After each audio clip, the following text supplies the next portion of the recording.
Yeah, starting with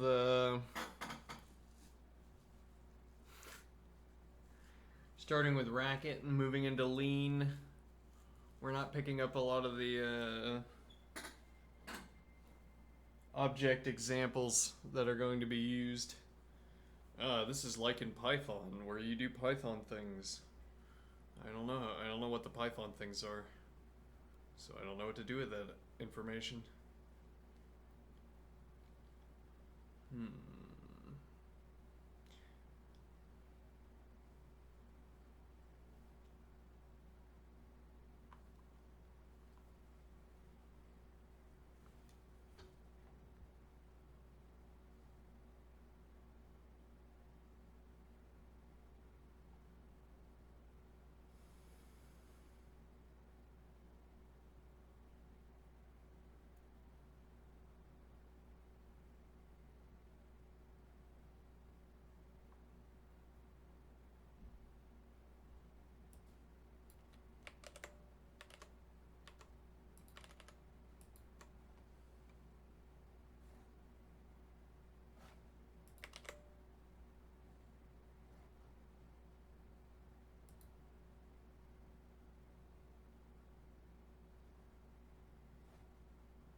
Hmm.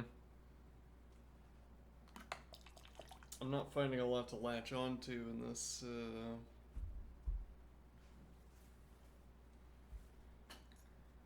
finding a lot to latch onto here.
Hmm. Yeah. I don't know. I'm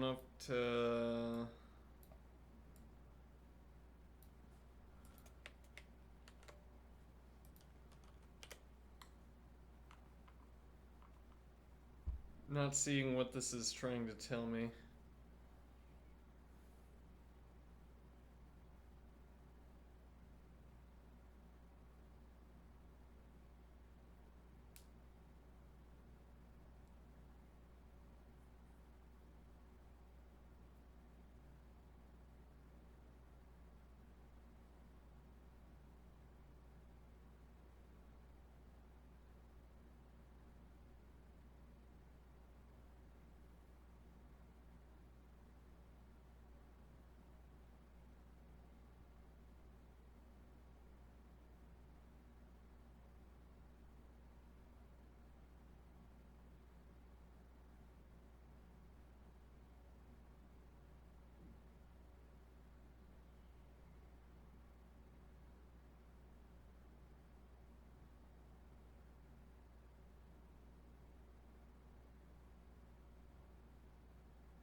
This grammar is bad. According to my own rules, this should be period here.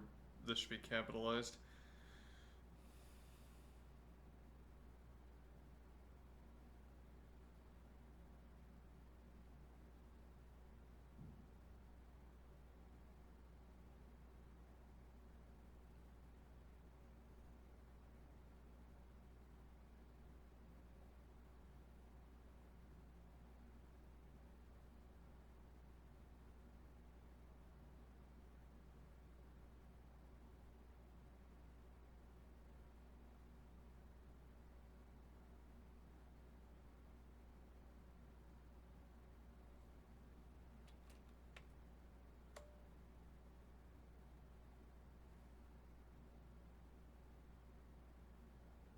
So it looks like this line is part of the syntax as well.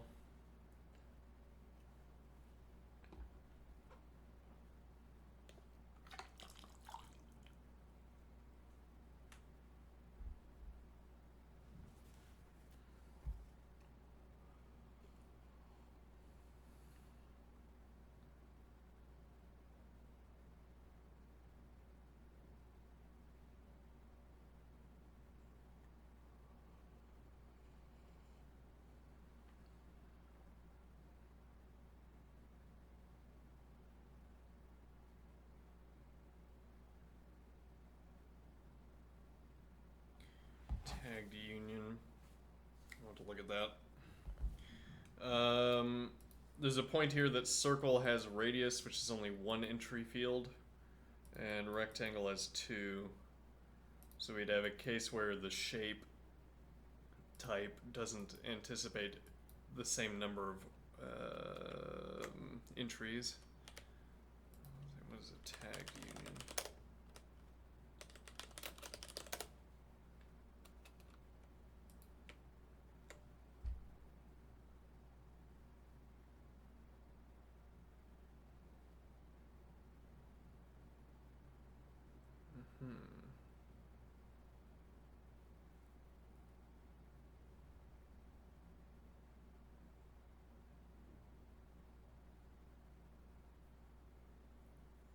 Yeah, okay, that makes sense.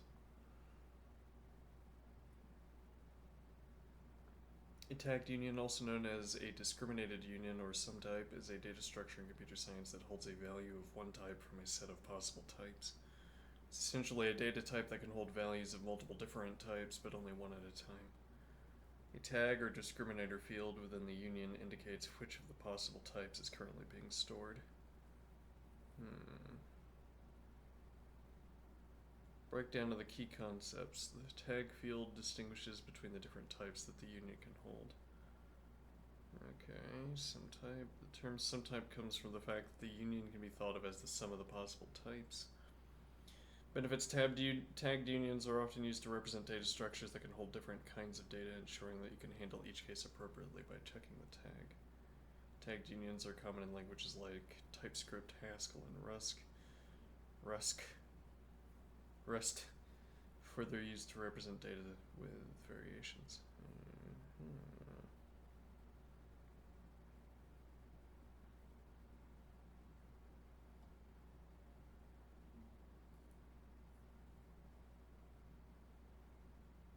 I use the same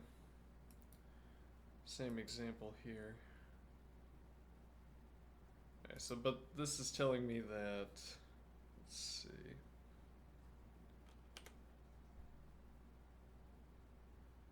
You can think of it like a tagged union, and then the opinion over here is that this is synonymous with tagged union. Why sum? The term sum type comes from type theory. Intuition. The number of possible values of a type corresponds to the size of the type.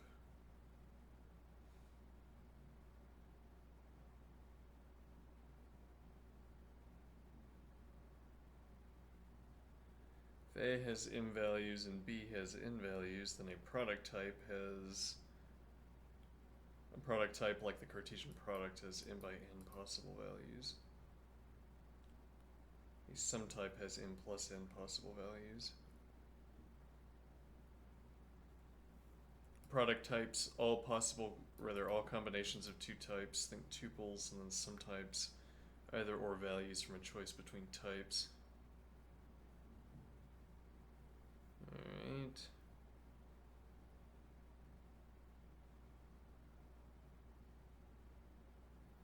Concrete lean examples.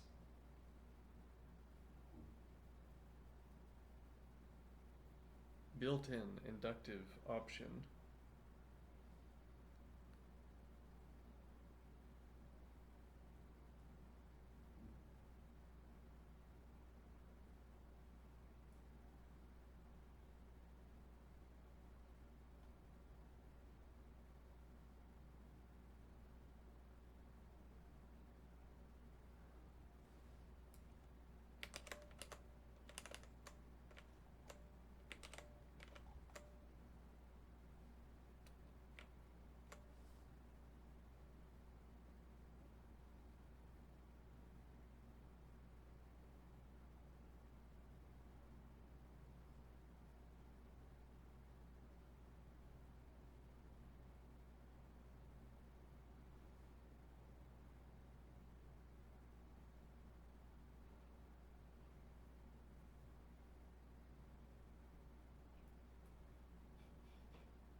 Hmm.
What does pattern matching mean in this context? What does it mean generally?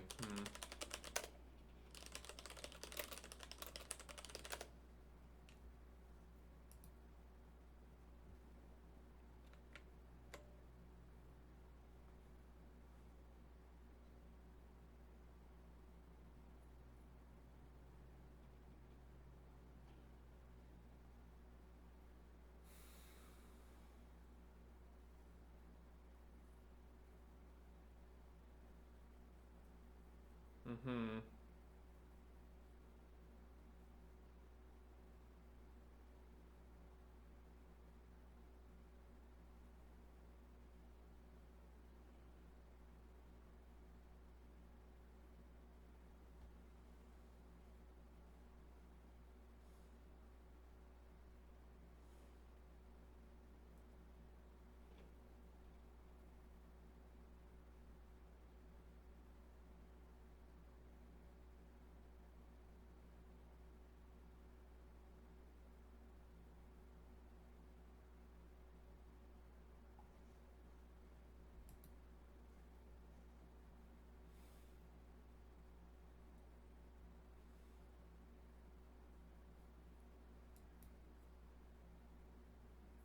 I wonder if maybe I should take advantage of this.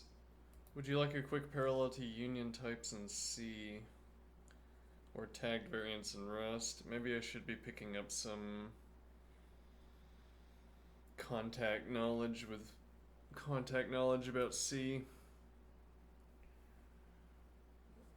I'll take a look at union types in C.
Okay.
Unlike structures, inductive data types may have multiple constructors.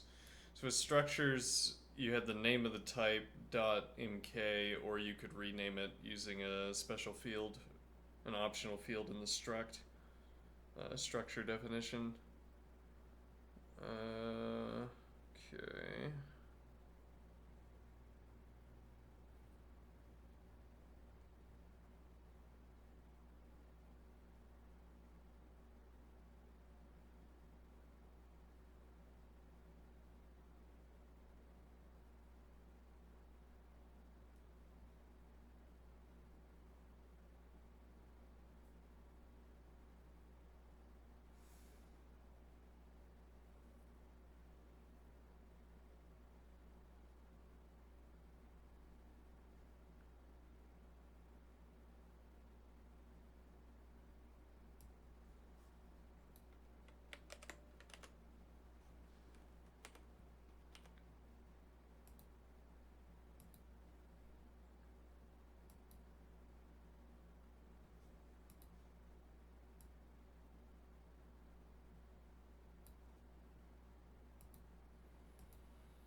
Yeah, like, I wonder if I should learn.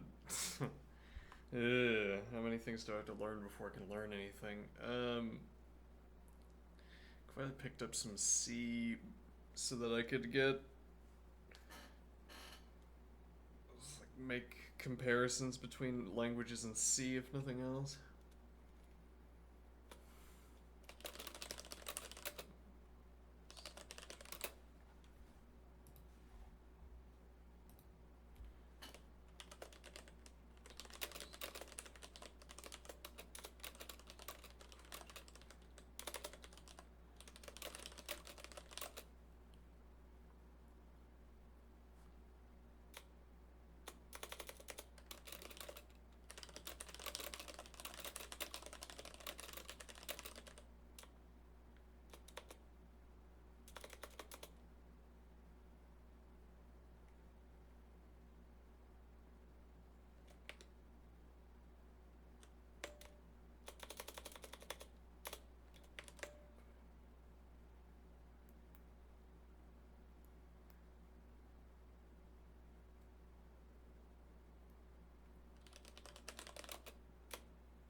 Didn't fix my grammar here.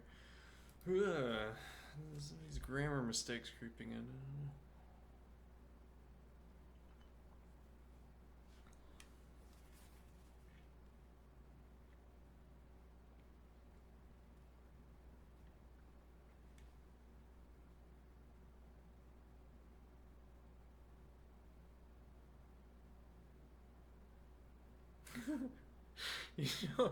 you know, I'm starting to believe maybe some of my observations are insightful. You're thinking along exactly the right lines, and your reflection is insightful. It's like our interlocutor here, particularly when in 4.0 mode, is fond of telling me that my reflections are insightful. Now, I don't know, maybe that is the case. What do I mean? I don't know. I mean, to me, when I have observations, they're just the next in a freight train of observations that extends off into the distance. None of them, well, I mean, some of them do seem particularly insightful, but maybe the baseline level of my observation is sort of insightful. Anyway, let's see. You don't need to learn another language to keep going, though. I'll give you a clean, self-contained briefing on sealed abstract classes and how they relate to inductive data types in Lean.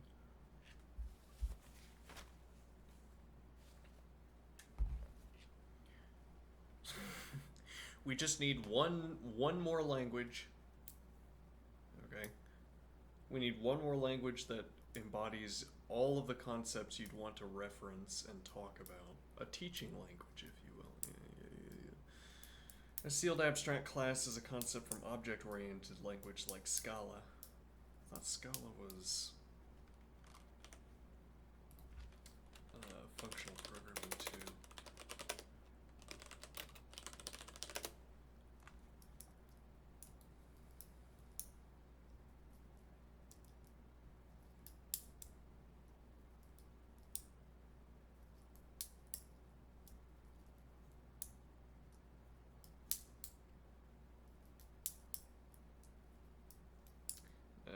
This lacks some of the other characteristics. Well, okay, unlike Java, Scala has many features of functional programming languages like Scheme, Standard ML, and Haskell.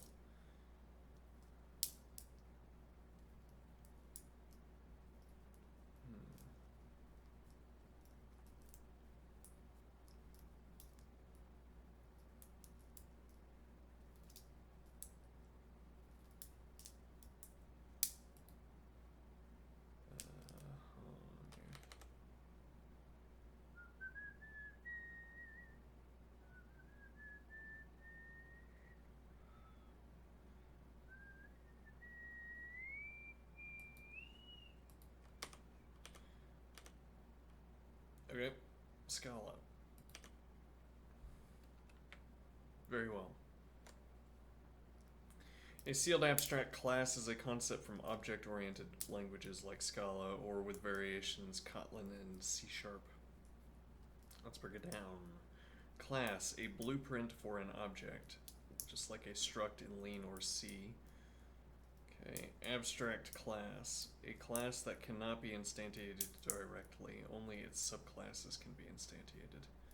A sealed class, a class that can only be extended in a fixed, known set of places, usually within the same file or module. So I can't, I define it within one module, I go to another module, and I can't extend the definition of the sealed class. Okay, I'd have to go to the source. Abstract class, a class that cannot be instantiated directly. Only its subclasses can be instantiated.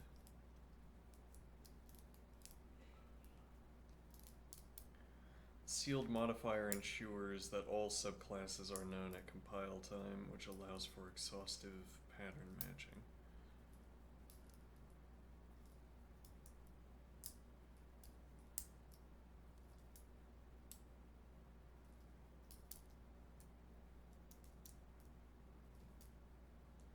So we know that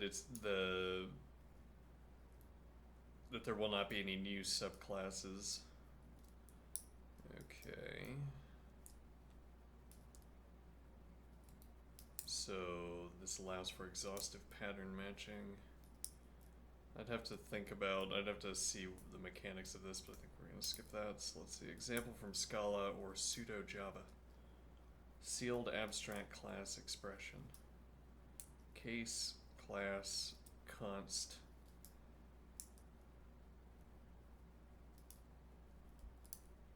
Let's see.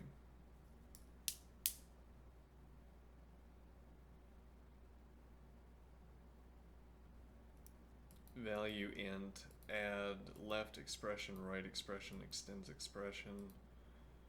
class neg expression extends expression.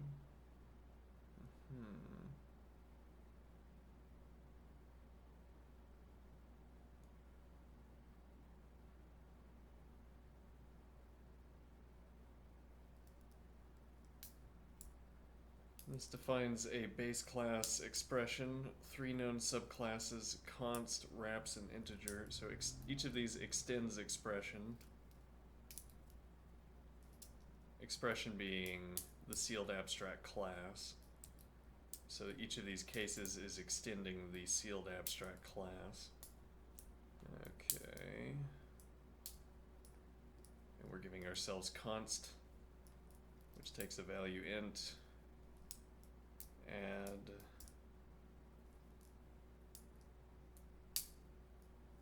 and negate, where this is now also a recursive expression because recursive class, because we're referencing expressions, presumably constants, in the definition. Abstract base class expression, 3 known subclasses, const, add, and negate, wraps 1 subexpression. Okay. Now a function that handles expression can do pattern matching. This is safe because the compiler knows all the possible cases.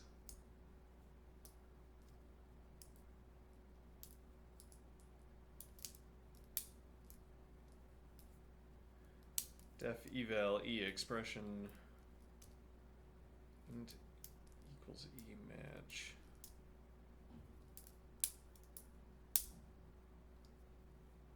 So every time we have constant v, we replace it with v. Every time we have, every case we have add lr left right.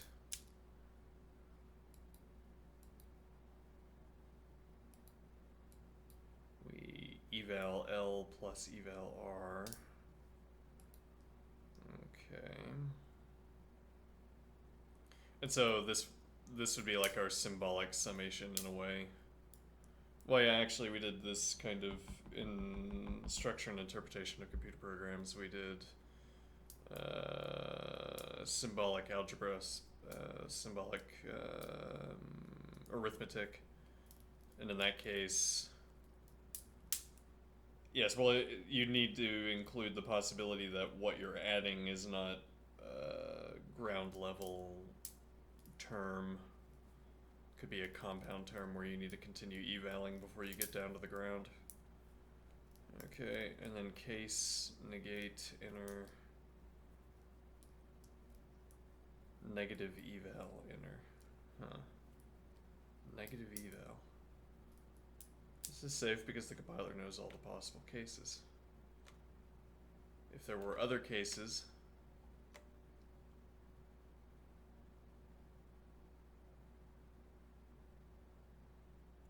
well, if there were other cases, the compiler would also know about those. So rather, the idea would be if I had some case that I did not include into the class, then pattern matching wouldn't work because you couldn't reference this sequence here. Okay. How this relates to Lean's inductive types. An inductive type in Lean is exactly the same in Spirit. For example, inductive expression, const in int add a b expression and negate e expression. Okay. This defines a sum type with 3 variants, and you can only construct an expression by using one of the 3 constructors. You can do pattern matching on it, and Lean ensures you've covered all the cases. This is just like a sealed abstract class with 3 known subclasses. Okay. This is, I like this kind of phrasing, incidentally. we have a quote here. If you were to use this quote, the kind of thing you'd be talking about is what we just worked through, or what we just looked at. Let me see. So, I mean, so practically what this is doing is saying, now that we've established the meaning of, say, subclass and sealed abstract class, here is a sentence that uses those phrases. Okay, so when the author says, from a data modeling perspective, inductive data types are used in many of the same contexts where a sealed abstract class might be used. They mean in both systems you're encoding a finite set of tagged cases, each with its own structure, and you'll analyze them by case.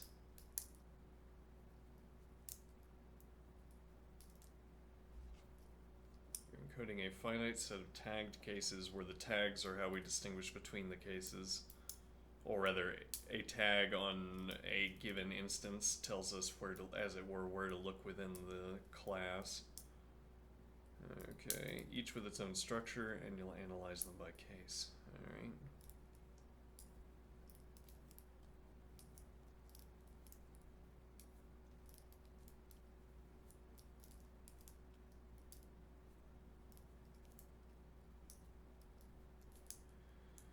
So concept, sealed abstract class, and object-oriented programming, inductive data type, and lean. Okay, so definition: abstract base with known subclasses and typed with named constructors. Constructor variants, subclasses, which is only to say that the constructors are for the subclasses. And similarly, in inductive data types, you have multiple constructors, can have multiple constructors. Okay, pattern matching support, yes if sealed, yes and exhaustively enforced. Whereas if you don't have sealed... So I guess pattern matching support is a question of sort of built-in pattern matching support.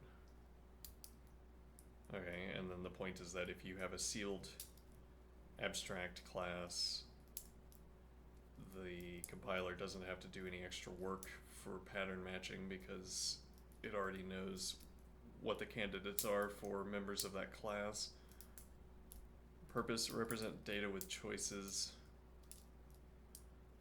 Okay, and same. Alright. You know, if you'd like to revisit this idea with an example written purely in Lean to drive it home.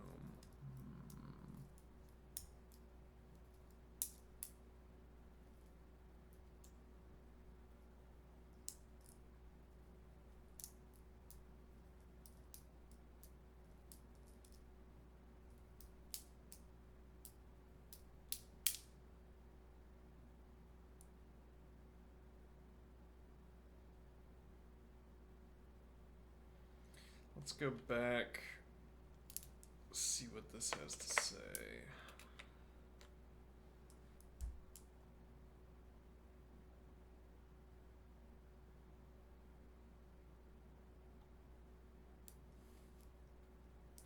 When programming, inductive data types are consumed through pattern matching and recursive functions.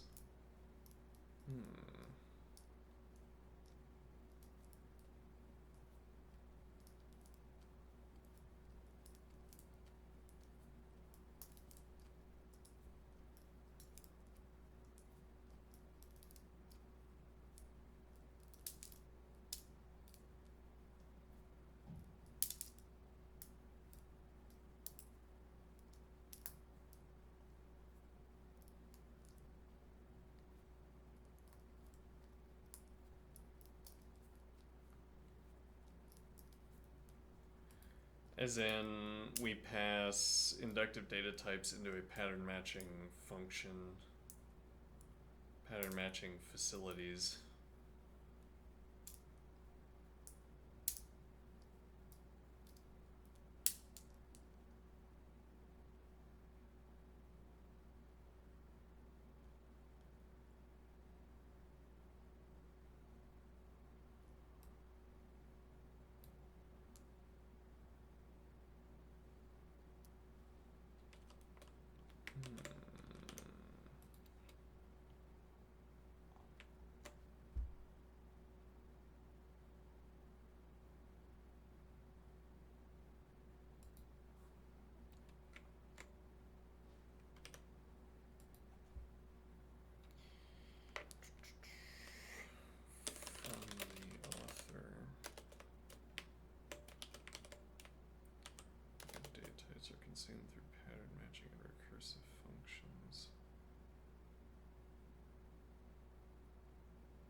Alright, so we define a simple data type to represent an arithmetic expression tree. Right, so arithmetic expression tree, as in our symbolic algebra,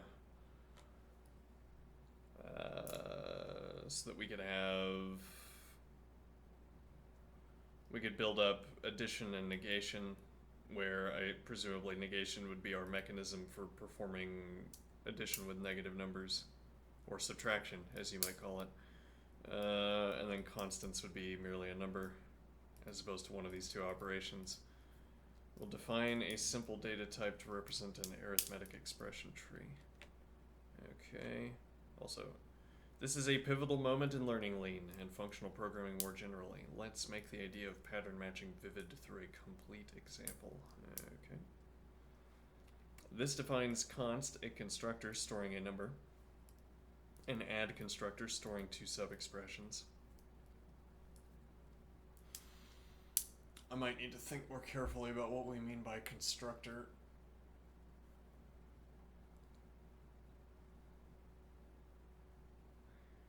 This is like... I've been reading the little typer and that hasn't been so clear to me yet either. It's a good bedtime reading.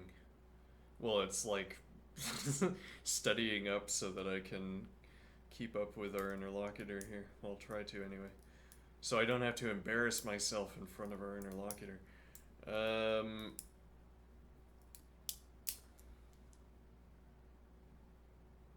see. Now we have a negate constructor storing one sub-expression. Okay.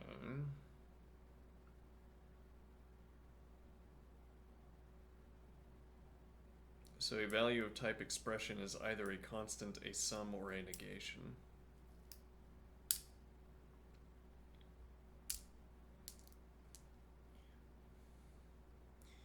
A value where I'd want to say, maybe in my head I might want to say instance of this type is either a constant sum or a negation. Okay, depending on how it has been, depending on how we have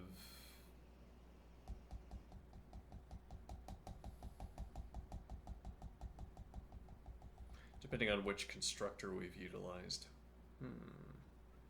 Okay. Write a function that consumes an expression. We now define a function to evaluate an expression by pattern matching. Okay.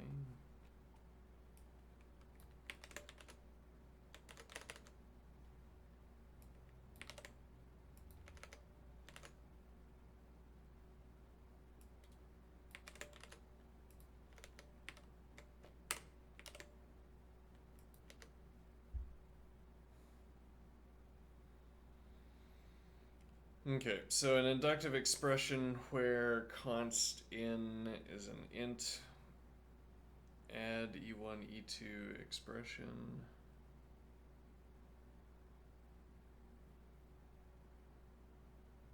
So this returns an expression, this returns an expression, this returns an int, okay.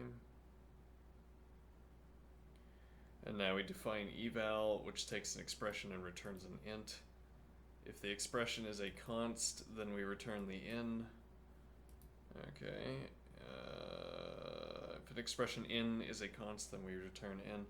If the expression add, if the expression is...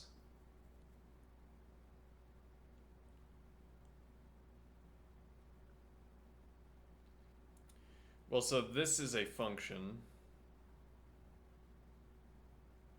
And these are its arguments. Or maybe I'm not clear enough on that yet.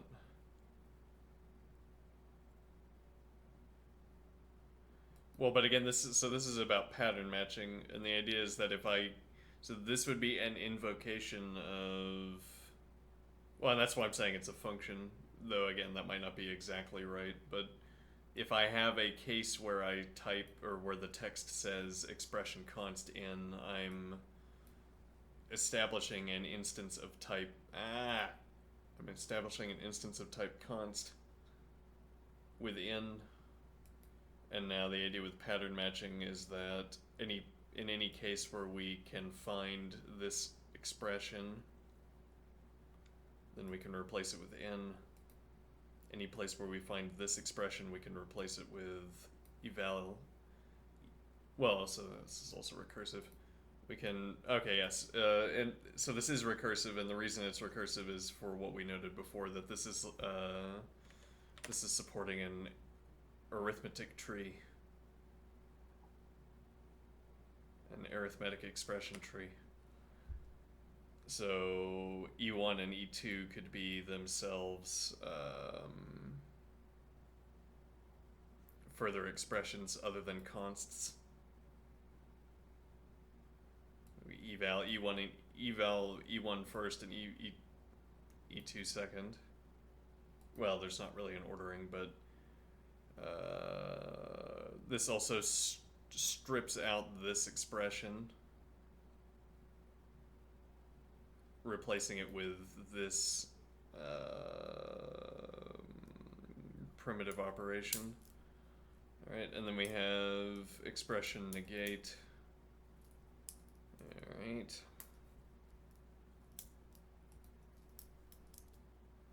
And then we can replace every instance of that with... Is that a typo, or is that... I wonder... No, apparently not. Negative A computes the negative or opposite of A. The meaning of this notation is type dependent, so this is also a sort of overloaded...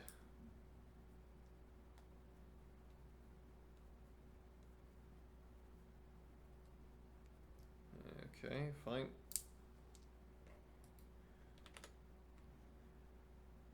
Let's see. What's happening here? We define eval by case analysis on its input. Okay. So the input in this case would be one of these expressions. One of these. Yes, I don't know if using the word expression here is good. Well, I don't know. It's like we need expression layer 0, expression layer 1.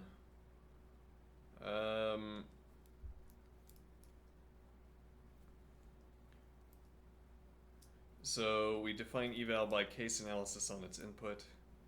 Each pipeline matches Each pipeline matches one of the constructors. Indeed, 1 to 1.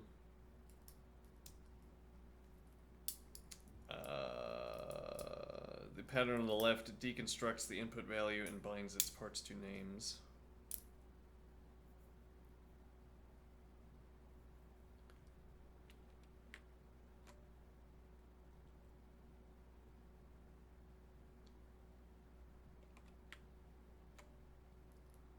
Deconstructs the input value and binds its parts to names. The right-hand side uses these names to compute a result. Okay. So it's like this is our tag. It tells us we only have to look for the tag, and then, like, oh yeah, if we wanted to make the searching, the pattern matching more efficient, we don't have to care about what these elements are until we already see this antecedent in this term. It's only then that we have to care what these values are, and then we ignore this and replace it with... Okay.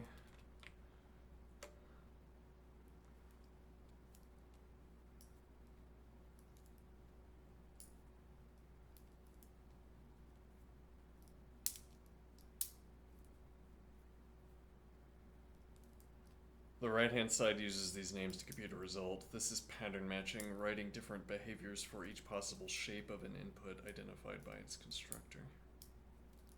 Okay. We can build and evaluate an expression.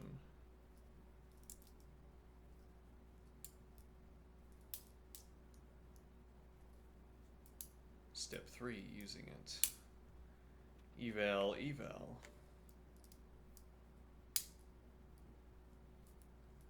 Okay, so this is our expression add, expression const, expression negate, all three of them. This evaluates the expression 3 plus negative 2 and will return 1. So actually, where we left off with SICP, with the evaluator, that's exactly what this was doing. Or, yeah, that's it's exactly the same mechanism where you pattern match based on regularities in how expressions are formed in Scheme. You know in advance that every stretch of text of the form open parent cond works the same way, open parent if works the same way, etc. Okay. So not unrelatedly, this is also eval. Where so I guess that's makes sense that that's where pattern matching would be used to replace some expressions with other expressions. All right. In Lean, expression const in is a pattern. It matches any expression built with the const constructor and binds the payload in. Okay.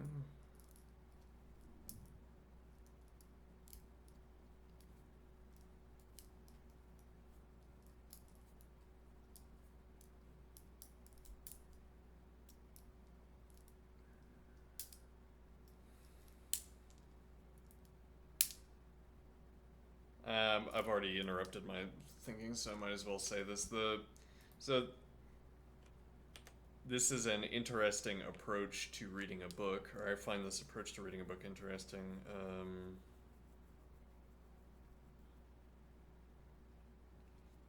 You might ask, why don't I learn functional programming just by reading everything our interlocutor has to say and then asking questions as they come up? Why would I read a book?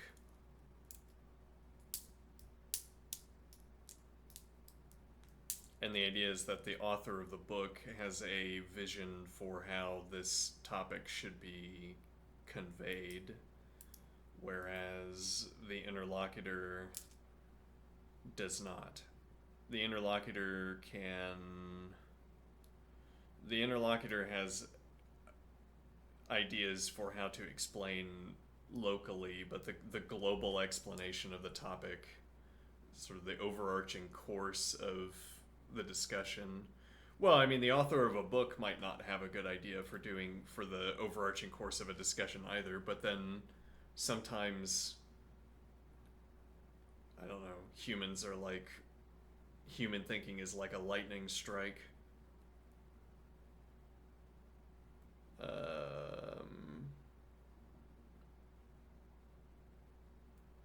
Leaves a kind of burnt-in view of its arc.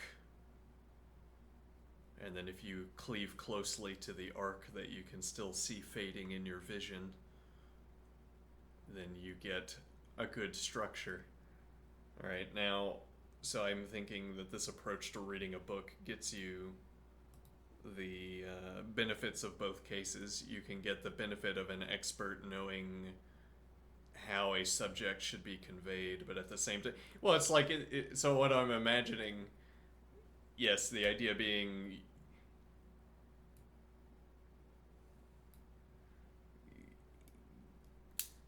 we only ever curl off of the book, as it were, curl off of, like we're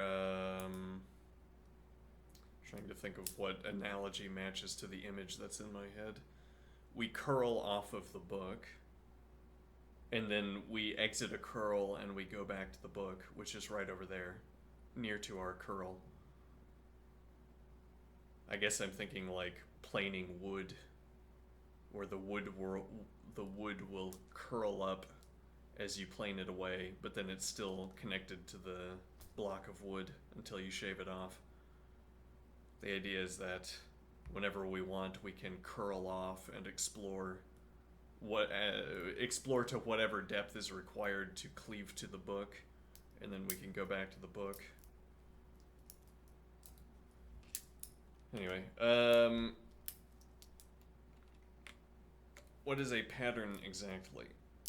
In Lean, expression const in is a pattern. It matches any expression built with the const constructor and binds the payload to in. Okay. This is a pattern. Similarly, expression add, expression negate is a pattern. It matches any expression built with a const constructor and binds the payload to in. Alright, expression add E1, E2 is a pattern. It matches add nodes and extracts their sub-expressions. Okay. You can also use nested patterns, e.g. expression negate, expression const. Okay, patterns are the inverse of constructors. Constructors build values, patterns take values apart. Constructors put values into constructors build values. Patterns. So here the word pattern is taking the role of a mechanism as opposed to a sort of free descriptor. Constructors build values. Patterns are the mechanism of pattern matching involves taking values and splitting them up according to the pattern.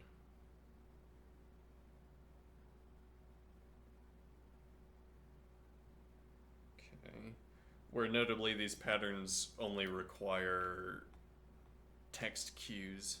They only require typographical evaluation.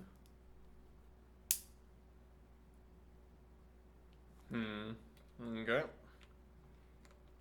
Pattern matching is Lean's mechanism for structuring, Lean's mechanism for destructuring data. Allows you to branch by constructor and access inner components. Is Lean's primary way to consume some types, inductive data types. Do you like an example showing nested patterns or matching on built-in types?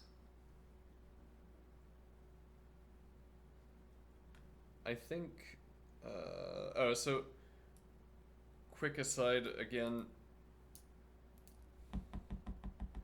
I wonder, so we keep coming back to this question. Are these suggestions, as it were, the easiest ways to continue for the interlocutor, or... Because what strikes me here is that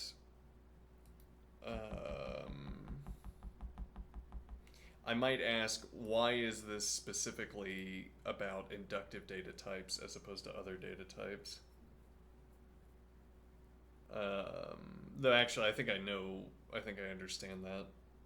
But okay, that might be my question here, and now I say, no, I think we should go into the question of inductive data types and why those are related to pattern matching as opposed to alternative data types. And then that would take us away from this routing.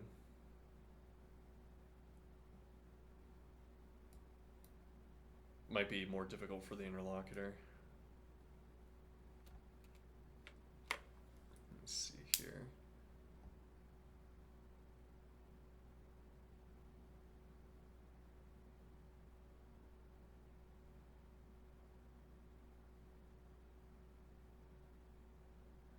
Well, so why would this be about inductive data types? That would be because, well, so these expressions terminate in consts, or really terminate in a const. So no matter how deep we go with,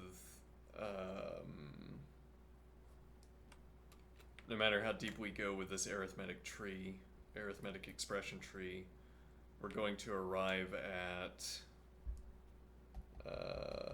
the base value of a const, the base type of a const.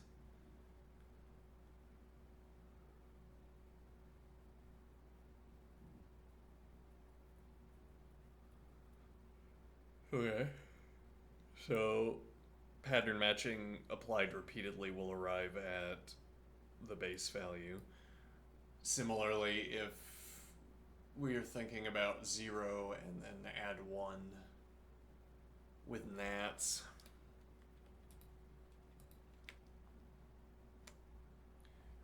let me see here. There's 0 and successor. I'll just call it add 1.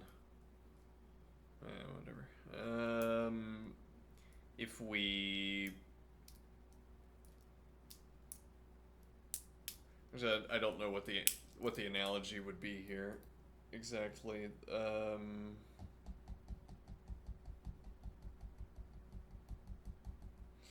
Well, notably, any integer can be interpreted as any positive integer, any natural number, if you will. Yes, nats. Yes, any nat can be interpreted as the nth successor, or the output of a sequence of successor applications. So if I had a eval that, well, 0 would be the correlate to const.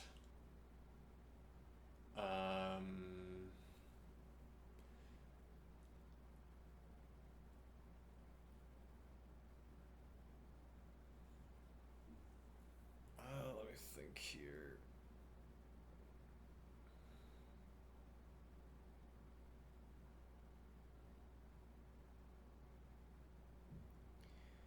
Zero is the correlate to const.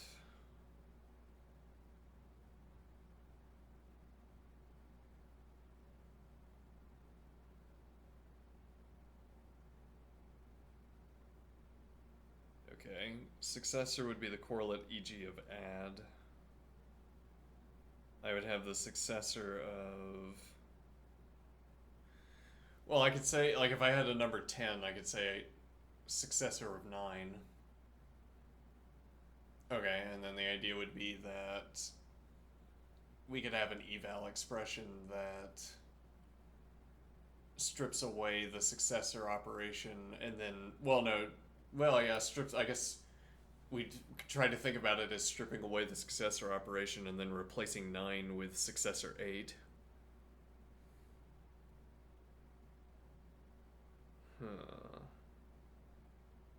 Why we would want to do this is not clear to me. Why we would want to think about natural numbers as being successors of 0 is not clear to me yet either. Though maybe there's some kind of theoretical benefit.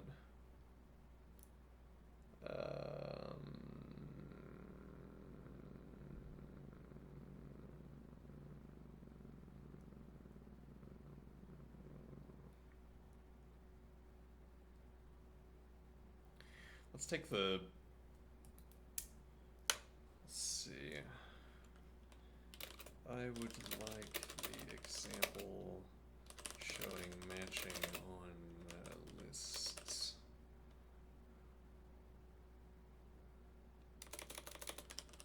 If you will.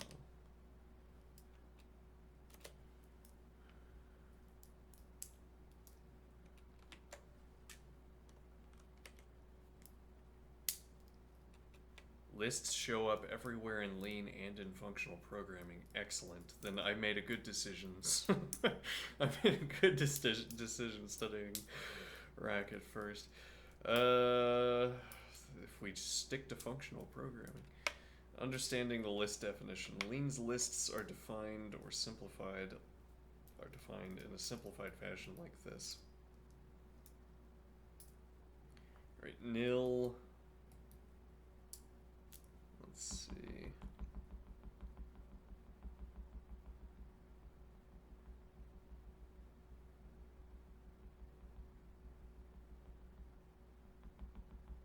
And we still use const. That's nice. Inductive list alpha type. I think we're gonna have to ask specifically about this notation.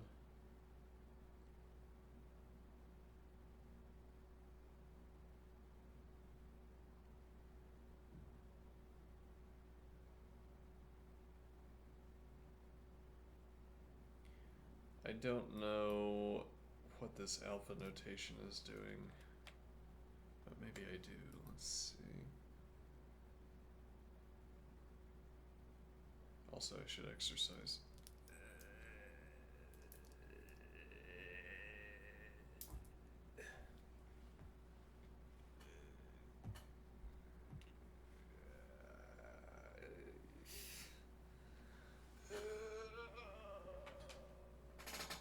Oh, something just struck me. If I have, so I have replaced, wisely or not, I have replaced F1 with 0, but that also means interesting. Yeah. Let's see. Yeah, I don't have open parent, but that might be less consequential. I already have open and close bound with left hand, but it's an awkward keybind. Anyway, I will take a break, get back, exercise.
All right, we continue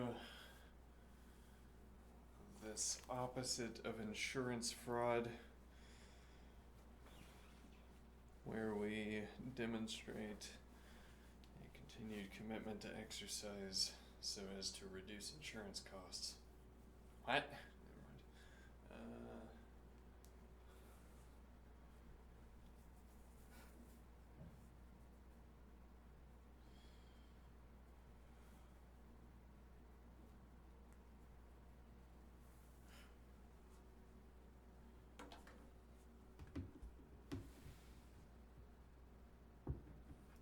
Would people be more willing to pay their insurance premiums if they saw insurers as information brokers? Do you suppose? Oh, hold on. Actually, yeah, okay, this is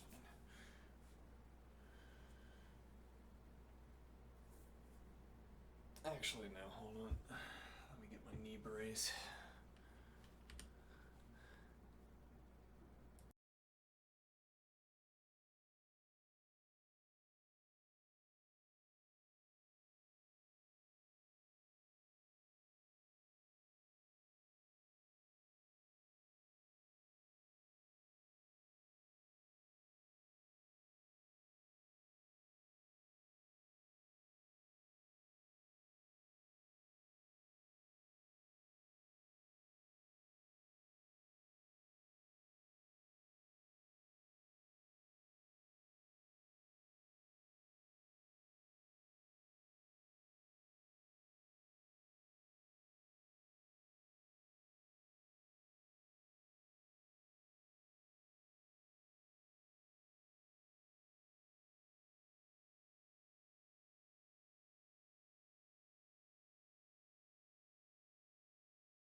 Alright, I'm back.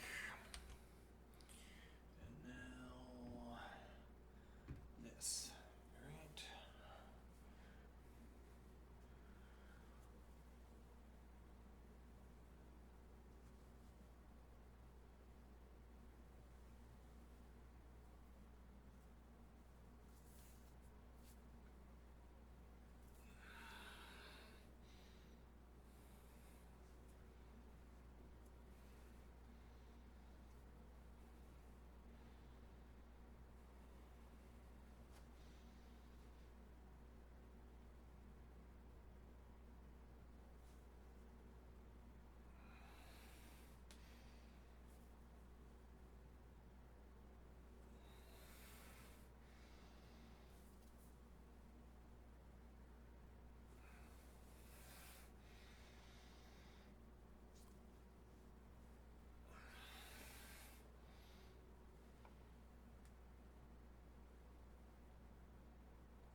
strange thing this trains is the ability to respond to abrupt shifts.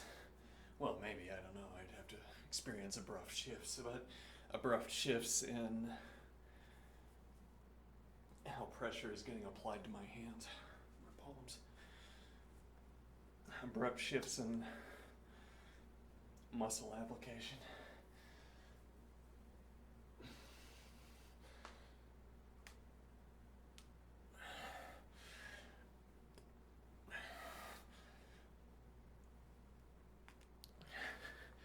Like not getting thrown off balance by someone pulling, pushing.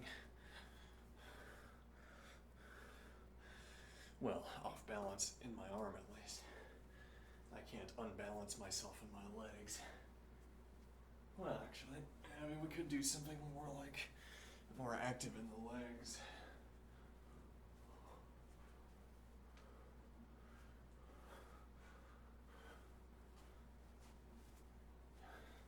It's like trying to stay at the edge of imbalance.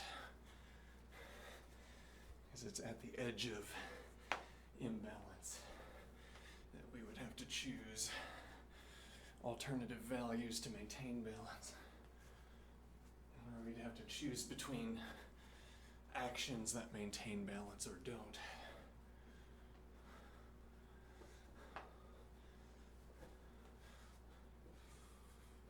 Yeah, though it looks a little bit herky-jerky, I'd say. Well, you could do slower balance checks.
actually getting kind of warm. Maybe I shouldn't be wearing so many layers.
Oh no, my hat. My little hat, where did it go?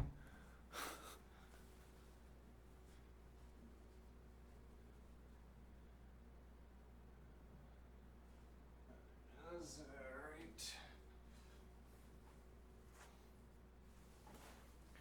Now what?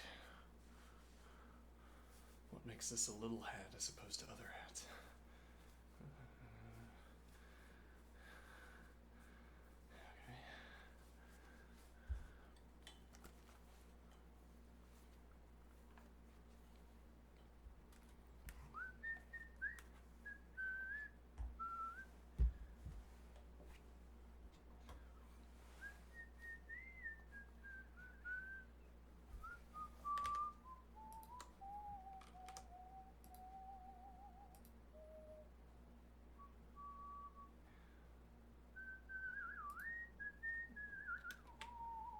All right, let's go back up. So we have. Oh, hold on. Yeah, that's fine. Okay, so inductive list. We have A type, alpha type rather, where nil is of type list alpha. And const is from alpha to list alpha to list alpha. So this perhaps, this notation is telling me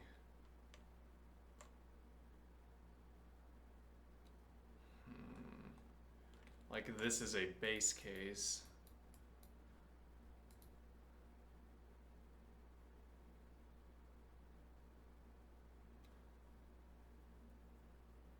And then we have nil is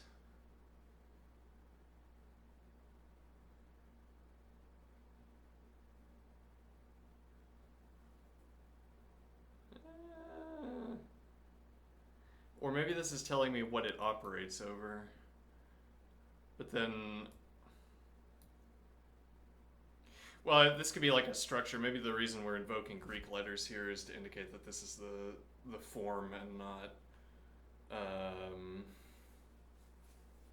So like, if we had an input of type alpha that has a type, as it were, this could be any type. Yeah, we'll have to ask. All right, so nil is the empty list. Const head tail is a non-empty list with a head element and a tail list. In notation, open bracket 1, 2, 3, which apparently requires commas. That's horrible. Is syntactic sugar for list const 1, list const 2, list const 3 onto nil. Alright, as in a way it would be the case in Racket or in Lisp. Okay. Define a function using pattern matching. Let's write a function to compute the length of a list. Okay. So we define length.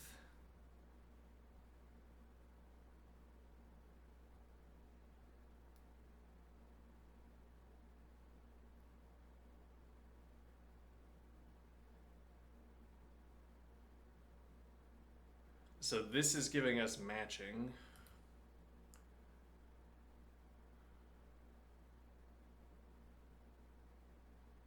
No, we're gonna need an explanation. I don't know why list would be here. In my interpretation, in my immediate interpretation, the idea would be that length is applicable to more than one type. And then we would have pattern matching. If it's this case, then we do this. This case, we do this. But in this case, it's only a list. Though this is also the same. I mean, this is still for pattern matching. If we have list nil, then this returns 0. And if we have list.const, then it's 1 plus the length of, let's see, const x's.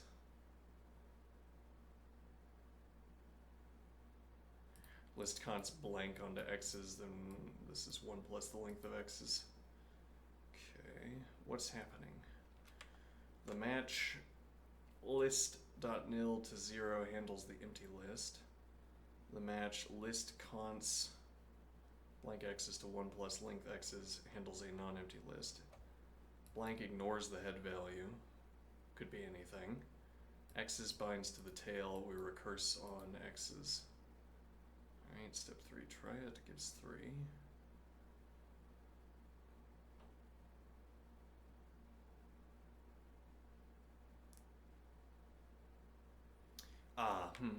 Actually, I do want to try this, now that you mention it.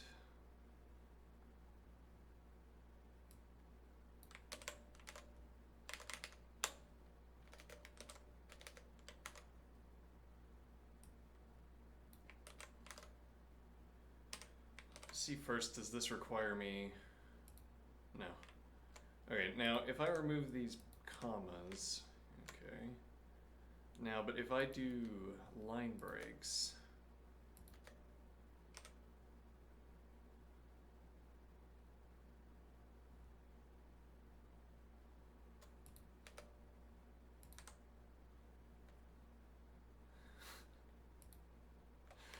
there's no mercy here. We have to use we have to use commas.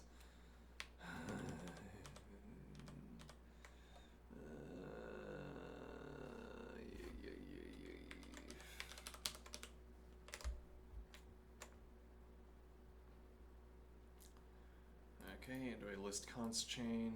Alright. Step 4, optional custom head function. Here's another function that pattern matches to get the first element. Head or 0. List from nat to nat. A list of nats to nats. Okay, if list nil, then we return 0. And if there's anything else, we return h. Well, rather, we return the head element. Okay.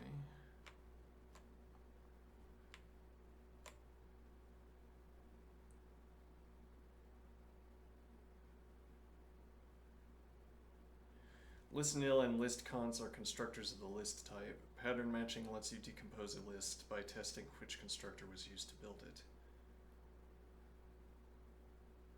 Let me see. This is how you recursively traverse, analyze, or transform a list. Would you like to see how this translates into a recursive function with explicit match rather than shorthand syntax?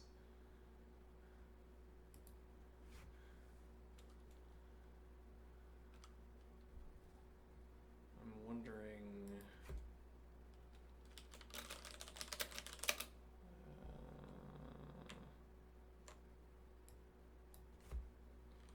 I do not understand this.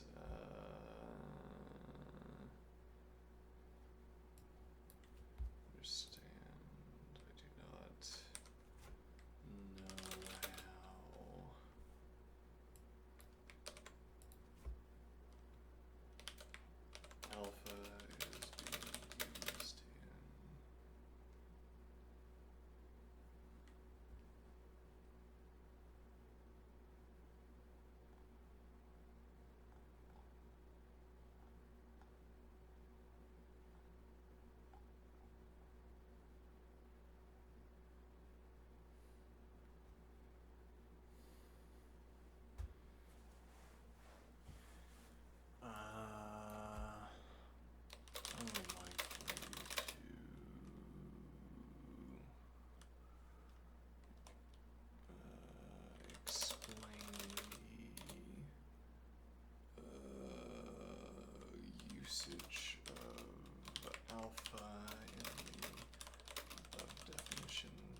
I'd like for you to explain the usage of alpha in the above definitions, if you would.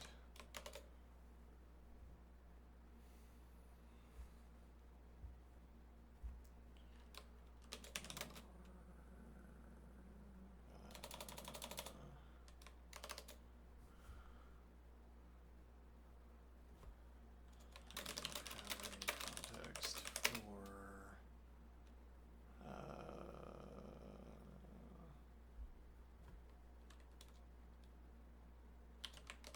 alpha instances in the bodies of the definition. Nor do I know how alpha is being used.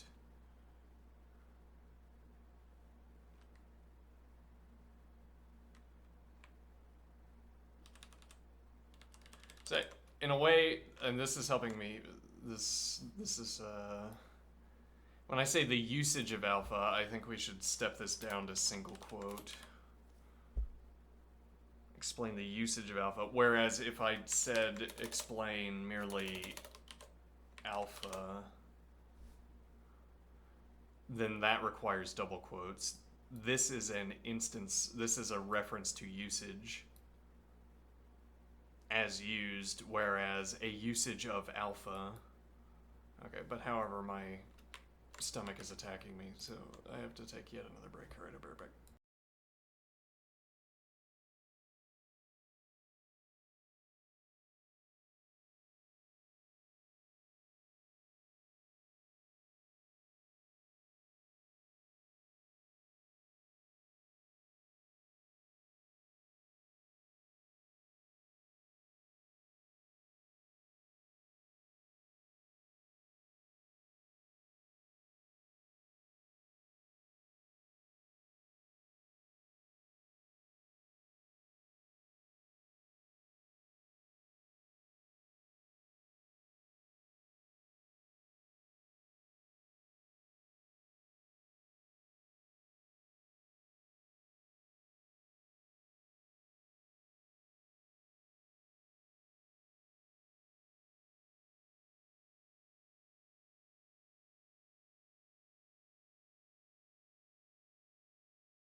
Okay, I'm back. I'd like for you to explain alpha in the above definitions, if you will. I don't have any context for alpha instances of the body of the definition, nor do I know how alpha is being used. In brackets. On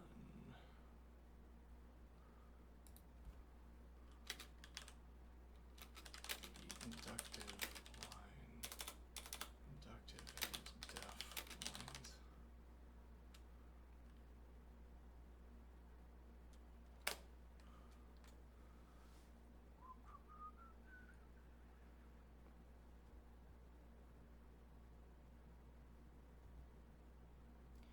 Let's see, this is a pivotal concept to get clear on. Indeed, I would agree so. Let's see. So alpha is a type variable. It stands for any type. I see. Okay, so list of any type. The elements of the list are of any type, and the length operation on a list of any type produces a nat. So it doesn't matter what the type is in the list, you still get a nat out. Makes sense. And then inductive list, alpha type. Let's see. List alpha means a list whose elements have type alpha, so it could be any. It's how Lean defines generic polymorphic types and functions. Okay, where those are functions that could take numerous, right? As we considered a few days ago, polymorphic functions that can take, that do something different based on, well, I mean, the list does something different, literally, depending on the type, because it produces a list of type A, a list of type B. So, I mean, in Racket, in Lisp, you wouldn't think of this as doing something different, because you don't care about types in Lisp. I mean, not to this extent anyway. But here, you produce a list of a different type. So this is a case where forming a list, a function that forms a list, does something different depending on what type its inputs are. So list alpha means a list whose elements have type alpha. The definition is parametric and alpha. It works for lists of nat, string, bool, anything. Parametric. Let's see what that definition exactly means.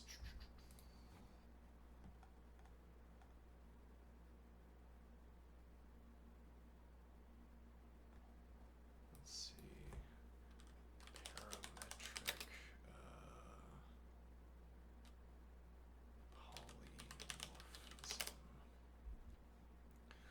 Parametric polymorphism. Parametric polymorphism, often referred to as generics,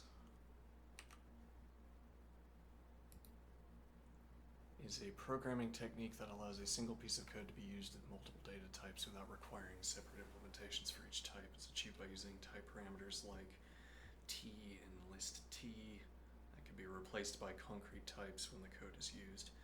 This allows for generic functions and data structures that can work on various data types. Okay, key concepts. Type parameters. These are placeholders for actual types like T and list T. Okay. Generics. This is the programming feature that enables parametric polymorphism.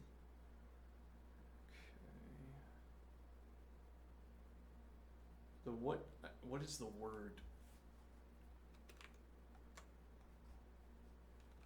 Let's get a simpler question here. Define parametric. Relating to or expressed in terms of a parameter or parameters.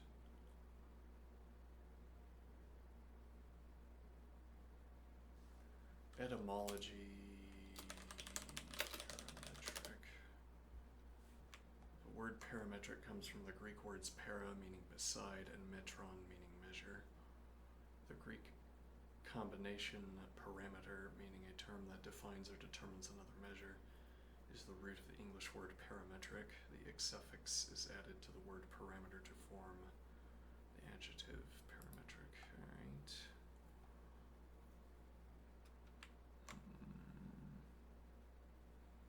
So parameterized polymorphism.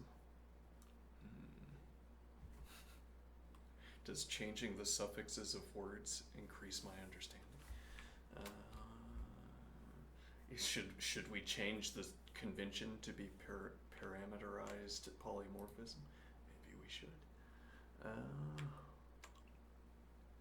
Type instantiation. When you use a specific function or data structure, you replace the type parameter with a specific type. Okay, makes sense. Static typing. Parametric polymorphism is it's typically implemented within a statically typed language, meaning that type checking occurs at compile time.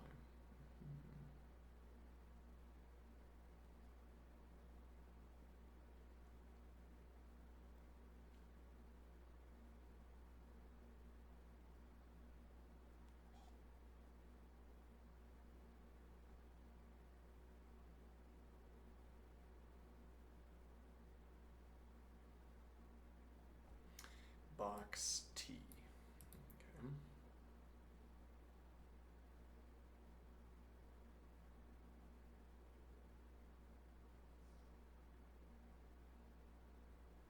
Public box T item.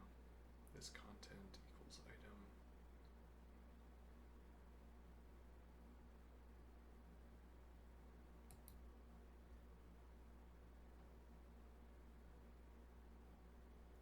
So this is describing this. The word this here is, I assume, referring to, it's like a locally scoped reference, though I might be misusing the word scoping here.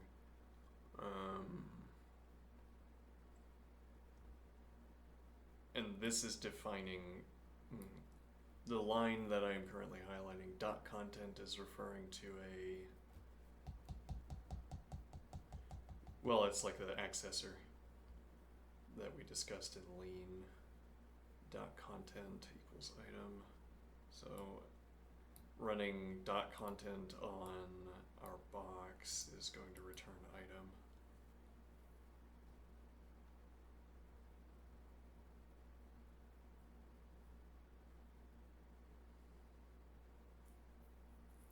Integer box contains 10. String box contains hello. Get content, return this content. Okay. Makes sense. In this example, box T is a generic class. The T is a type parameter that can be replaced with any type, allowing you to create boxes that hold integers, strings, or any other type you choose. Okay. Benefits of parametric polymorphism. So T is a type parameter that can be replaced with any type, because we could have a box containing any. Okay.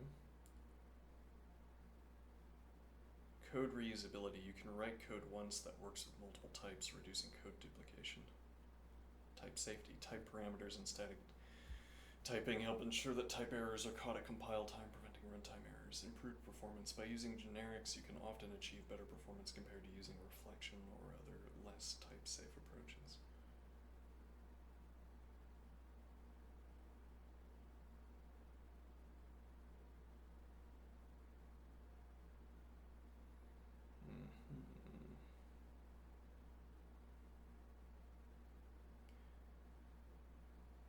Generics provide a level of abstraction, allowing you to write code that is independent of the specific data types it's working with very well. Right. Alpha, in this context, so it's like T in that example that we just got, is a type variable. It stands for any type. It's how lean defines generic polymorphic types and functions. So list alpha means a list whose elements have type alpha. The definition is parametric in alpha. It works for lists of nat, string, bool, anything. This is lean's version of parametric polymorphism, just like generics in other languages. Detailed breakdown. Inductive list alpha type. Okay. Where this line defines list as a type family. So this is like, in a way, this is like defining vector types based on the length of the vector. whereas this is a list type based on the type of its contents. This line defines list as a type family indexed by type alpha. Alpha type means that alpha is a placeholder for some type. Okay. So list nat, list string, and list expression are all different types. All of them are instances of the list type family. Lean is saying, given any type alpha, I'll define a type list alpha. A type list alpha. This is like writing a generic pseudocode list t. Case nil, case const t, list t. Okay.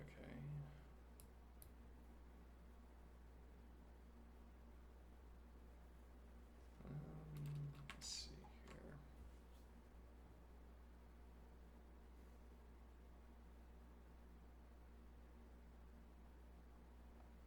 List of t is such that you either have nil or you have const t. So actually that's a point here.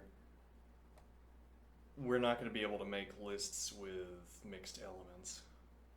Well, we're not going to be able to... we're not...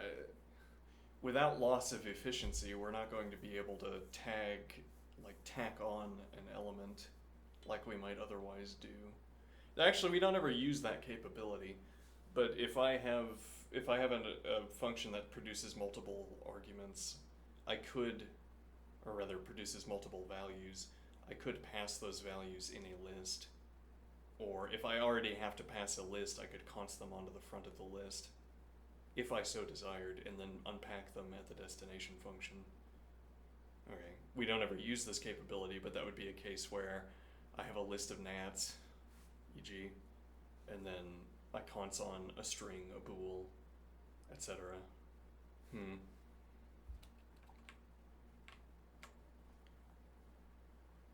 Right. But yeah, we're not going to be able to do that. Whereas I suppose I could define a list. Maybe, we don't know yet. Maybe I could define a list where I could do specifically nats and strings, e.g. Alright, def length alpha type, list alpha to nat. So list alpha is the type that is heading into nat, that's transformed into a nat. Alpha type is an implicit argument. Lean will try to infer alpha from context.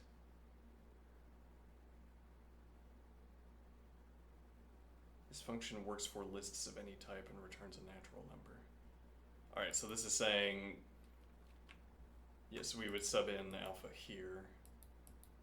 This is a list of a given type, just transformed into a nat.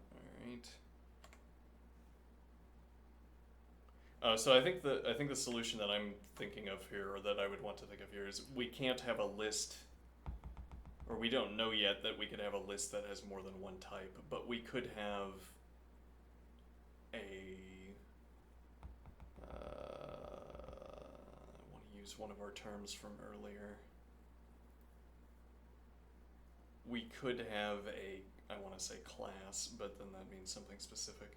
We could have a class that contains nats and strings, and then I would be able to put instances of that class into a list. Maybe. Okay, let's see.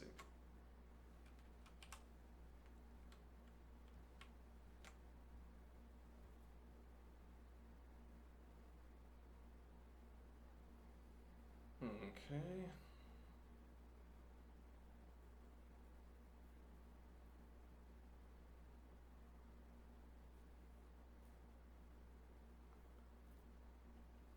Why brackets around alpha type? Brackets mean that alpha is implicit. Okay.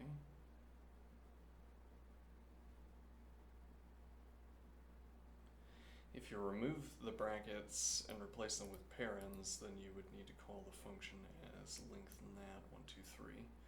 So curly braces make code more ergonomic while keeping the full generality.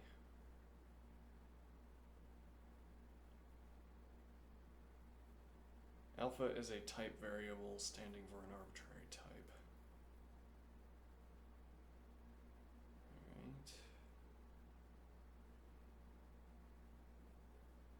appears in list alpha type to say that list is a family of types.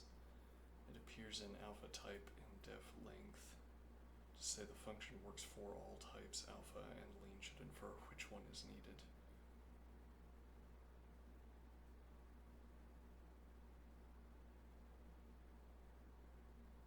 Okay.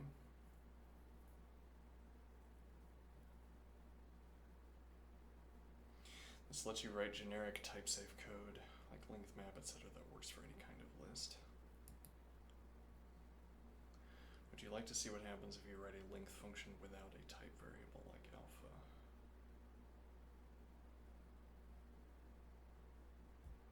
Alright, let me take...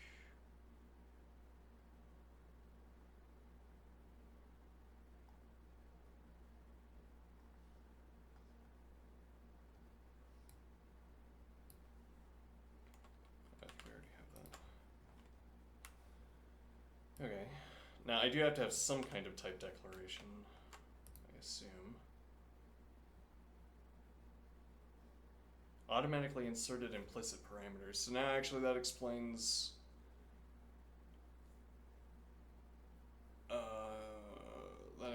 what this has been always popping up.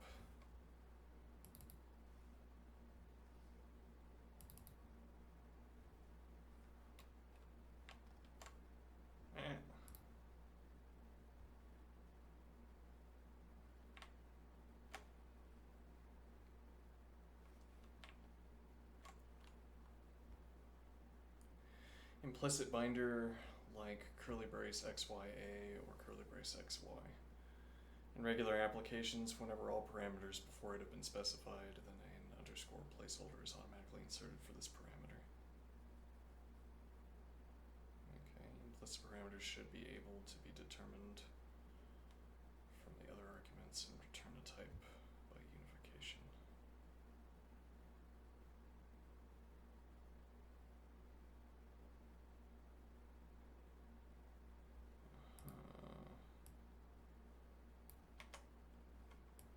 And if I say I don't want a type,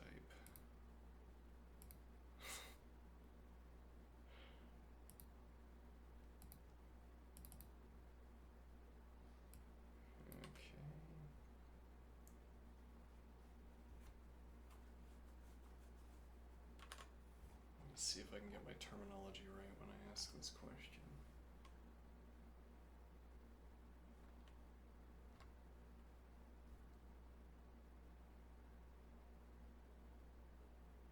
Well, so if we go back up to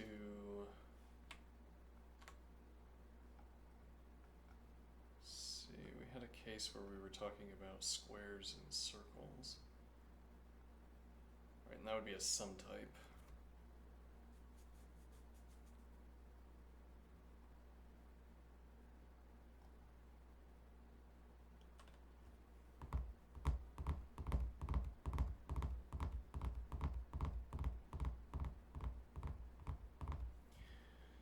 So inductive shape, circle, R, or rectangle, WH. Well, let's go back up and reread this. Okay. When we say a type is a sum type, we mean a value of this type can be one of several alternatives, each possibly carrying different data. The choice in question is which variant of the type is used to construct the value.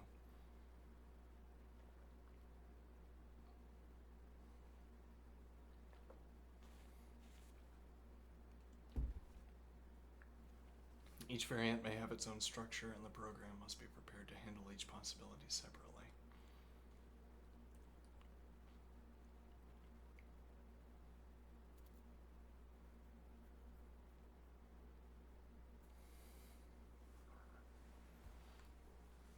Okay, so type shape is a sum type, because a value of type shape is either one or the other of these two. Then it seems strange to include this, because the square and circle only have, as it were, conceptual relations. Well, I mean, actually, this also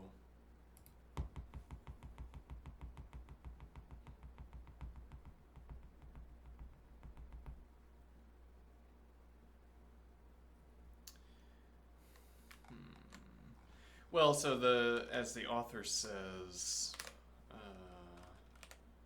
we go back up, let's see. Data types that allow choices are called sumtypes, and data types that can include instances of themselves are called recursive data types. Okay, recursive data types are called inductive data types because mathematical induction may be used to prove statements about them.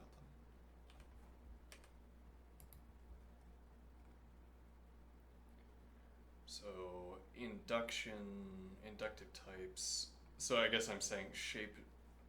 It's difficult to reconcile shape with an inductive data type classification.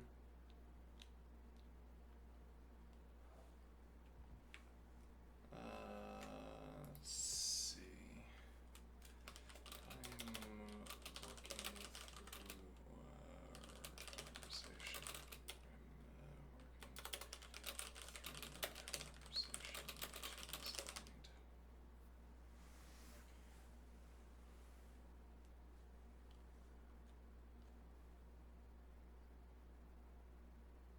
So let's see.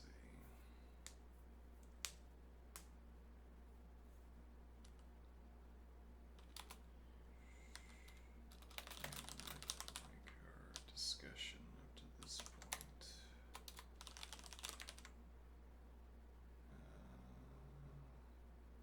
Really through your lesson up to this point. Let's see. Lesson up to this point. I would like some clarification on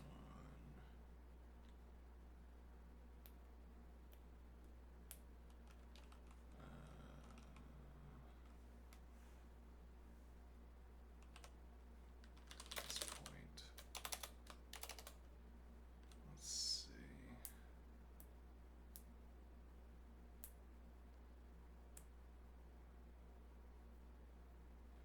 The author distinguishes between inductive data types and some data types.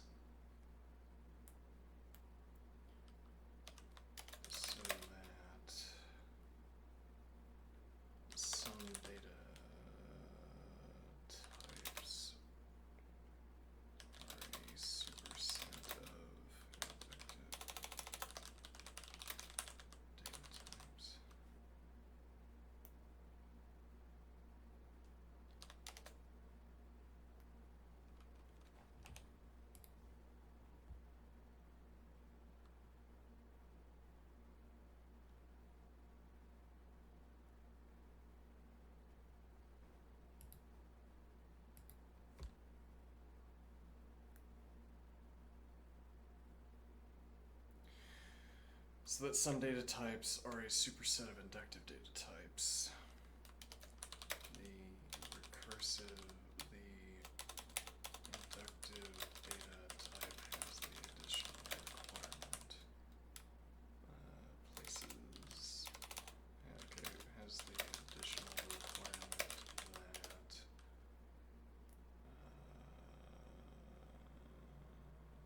I keep dropping this.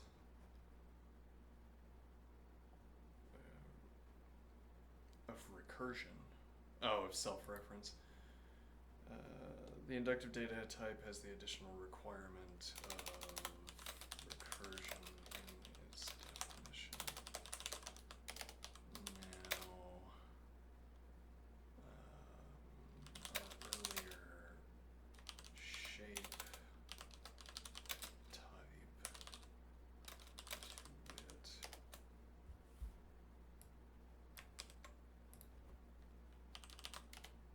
That's not. No. There we go.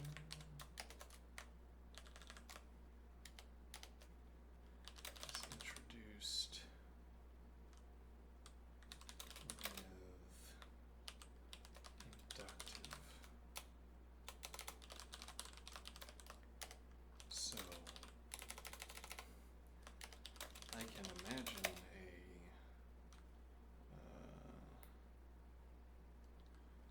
system for running induction shapes.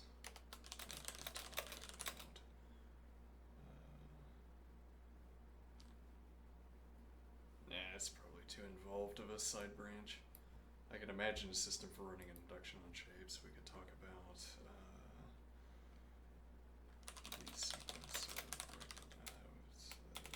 the sequence of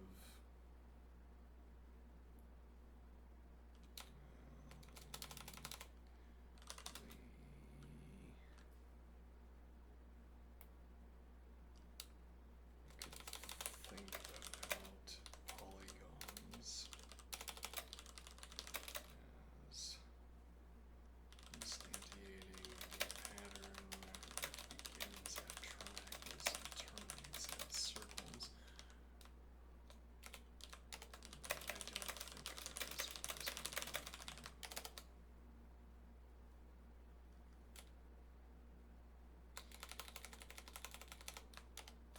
But I assume the use of inductive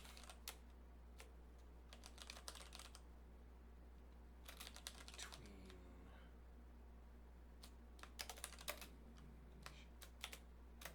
shape type,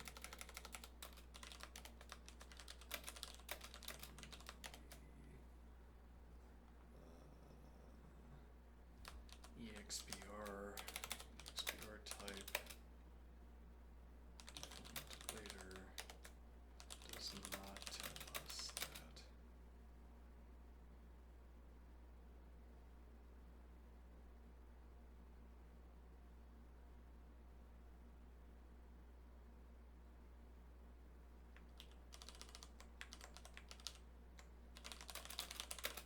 These are both inductive data types.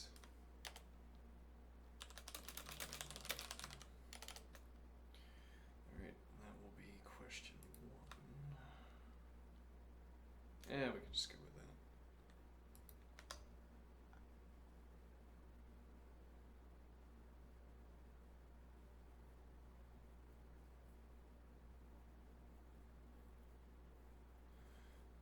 Raising a sharp and subtle question. This touches the boundary between syntax, how Lean uses the keyword inductive, and semantics, how the term inductive data type is used conceptually. Let's disentangle the layers here. Right. What does inductive mean in Lean? In Lean, the keyword inductive introduces a new inductive type syntactically. So any type defined with inductive name where is in Lean sense called an inductive type. This includes types that are non-recursive, like your shape example, types that are recursive, like expression or list. So in Lean, both shape and expression are technically inductive types because they are declared with inductive. So that's purely on the syntax side. Okay. What is the conceptual distinction the author is making? The author is using inductive data type in a narrower, more mathematical sense to mean a type defined by finite rules for generating values and suitable for structural recursion or induction. So that would be like with the expression data type. Here's the nuance. Some types are data types that offer alternatives, choices of variants. They don't need to be recursive. Okay.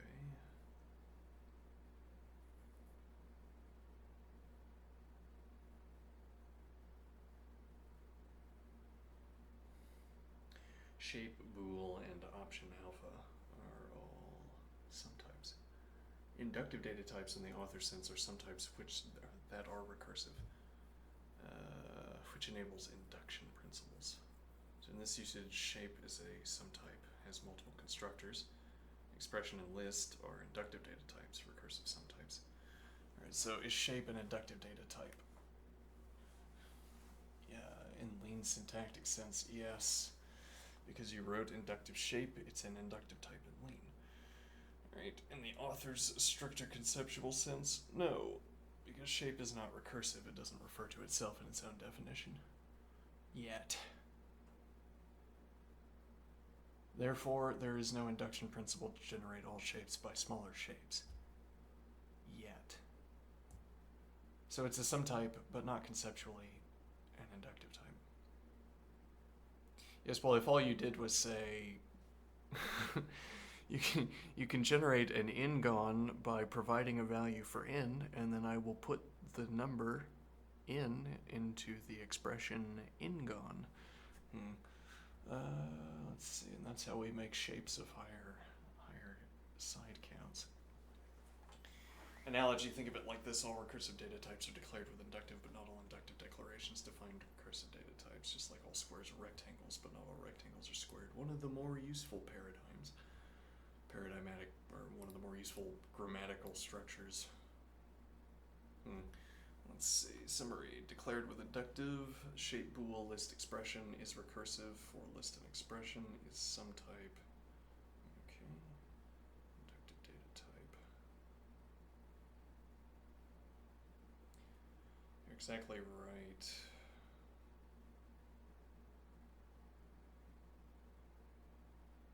Just sense that the author is using inductive data type in a way that's narrower than Lean's use of the inductive keyword. Alright. Would you like to see how Lean uses its internal induction principle for a type like a list? I think I understand that from our discussion about expression.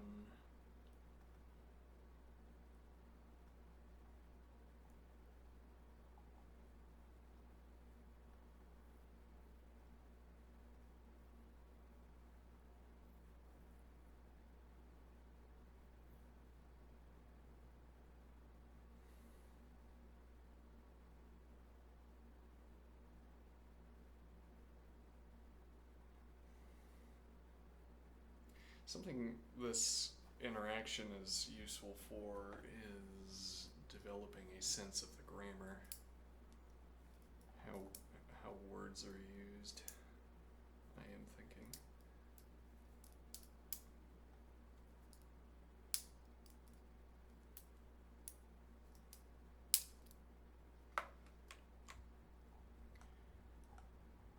Let's see.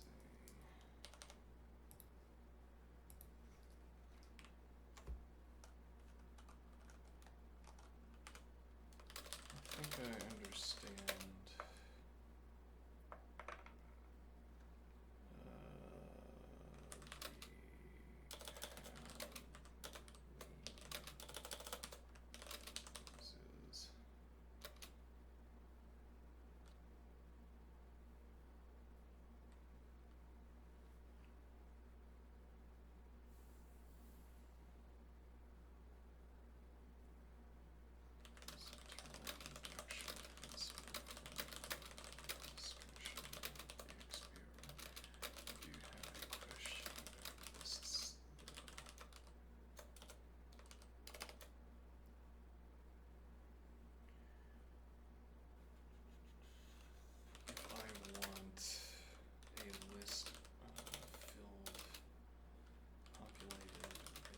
uses.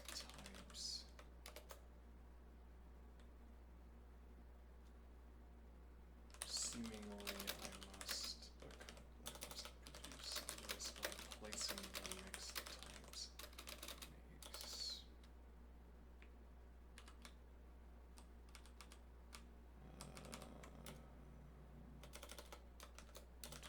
Produce this by placing the mixed types in some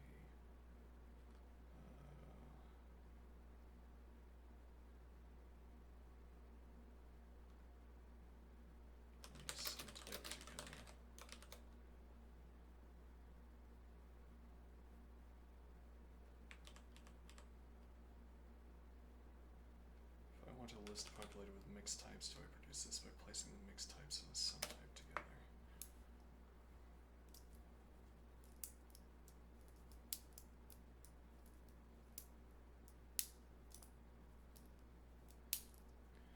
Yes, okay, so indeed we are correct. We place them in a sum type together. This is because all elements of a list must have the same type, so if you want a list like 3 true and hello, you can't write that directly in Lean because 3 nat, true bool, and hello string have different types.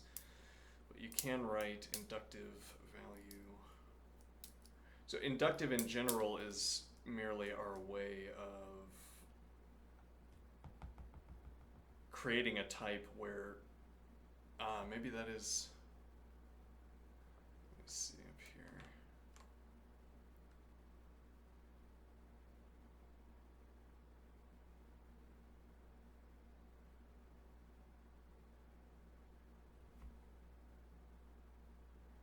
So maybe a summarization here is that inductive types introduce types where the fields are populated by types, whereas structure introduces a type where the fields are populated by values. Okay, let me see here.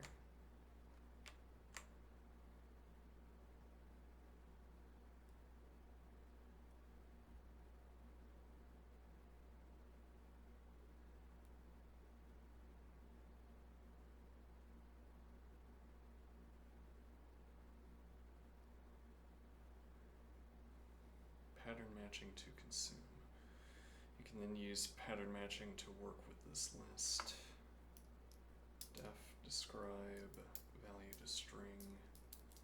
Let's see, value.nat in a number plus plus to string in. Let's see.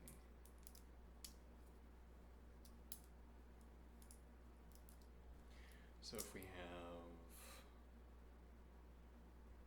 so inductive value, though maybe that's not a good word to be choosing.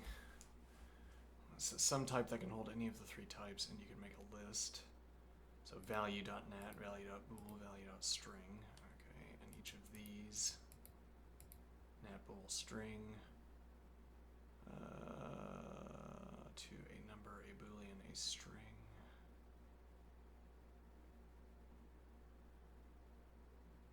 Def describe, I see. So this is our function, and this is going to place a number colon as a string, and then this plus plus does something like appending, maybe literally appending. And then we get a number n, well, the value of n, a boolean, the boolean associated with b, boolean state, and a string, the string associated with s. All right. So this would output a number 3, a boolean true, a string hello. All right. Lists are homogeneous and lean. All elements must have the same type. To create a list of mixed types, you use a sum type to wrap the possible variants. You then pattern match to extract and process the values. Do you like a variant where the sum type carries more structure, e.g. for tagging values with names or types? Actually, I wonder, conceiving of this activity as like, imagine you are on a 2 a.m. lore binging session. As one occasionally finds oneself in a 2 a.m. lore binging session, and now you say, this article on the gem that's in the ring of the person who does the thing, it's a stub. It just says what I already know. We need more than a stub here. And then you say, can you tell me more about the gem that's in the ring on the hand of the person that does the thing? And they say, sure, I can tell you more about that. And then write out a big thing and say, yes, that's exactly what I needed. Look at all that lore. Except you lock it down only to talk about useful things. You're not doing it with lore. Lists are homogeneous and lean. Yes, okay. You use a sum type to wrap the possible variants. You then pattern match and extract and process the values. Would you like a variant where the sum type carries more structure, e.g. for tagging values with names or types?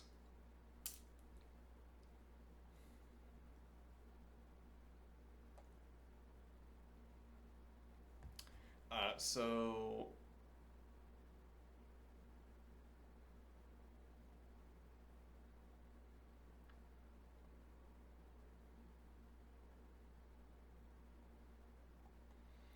to wit this sum type of value,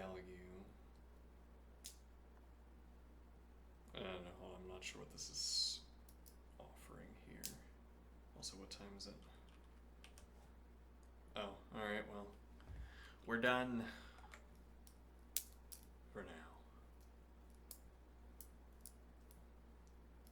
I don't have to eat lunch at this time. I could hold off.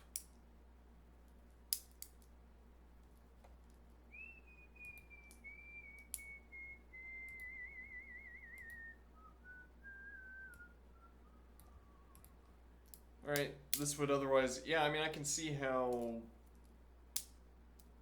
this is going to take study sessions that would otherwise be like an SICP study session, frustrating, fruitless, and turn them into, well, it's like you have to work, you have to read more, but it's like reducing the angle of a ramp. You have to push the block farther, but you don't have to apply as much force. Just smooth out the ramp distribution, the ramp sequence. Alright, I will now exercise, and then afterward I will take lunch. When we get back, we will,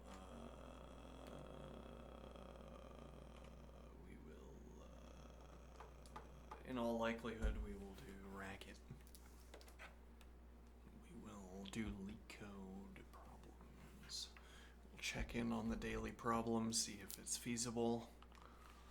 If it is, do the daily problem. If it is not, grind easies. There's like 1,000 easies. There's probably maybe more than 1,000 easies, I don't know. So, if we're gonna grind through all of the easies, we're gonna have to pick up the pace, I guess is the point here.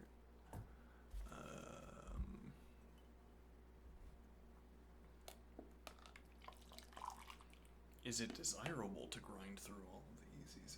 Yeah, I don't know.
The interlocutor is insisting that we construct an example for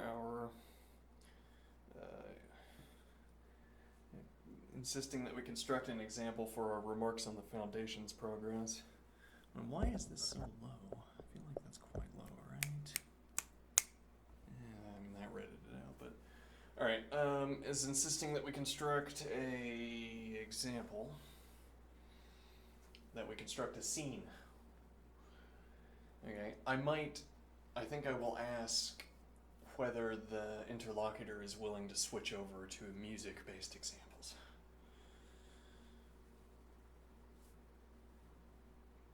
You should be able to replace, like find and replace, pattern match, if you will.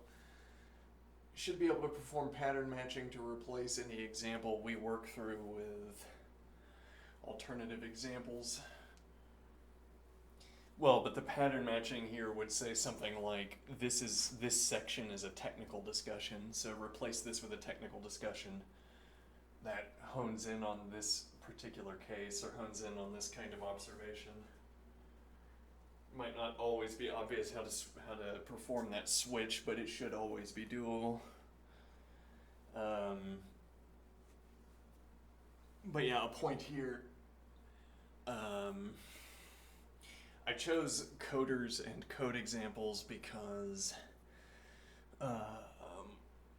because the text is interactable. I mean, our common object of discourse is ready-made and placed on screen. Just a block of text. Which is fruitful, handy, except that I'm not a good enough of a coder yet. I could also do both examples. Try to work through the coding example and then do music as well.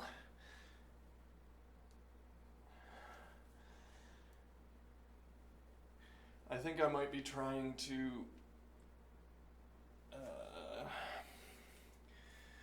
push too hard on the theory, as it were. Trying to insist on how we talk instead of observing that we should talk in a given way as it becomes relevant to observe.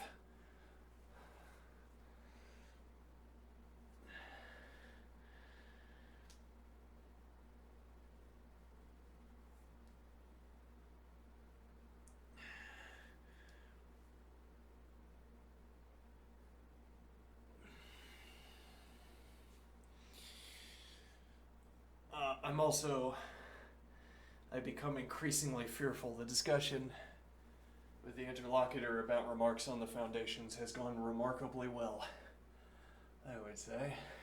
Well, and I am currently remarking on it, yes.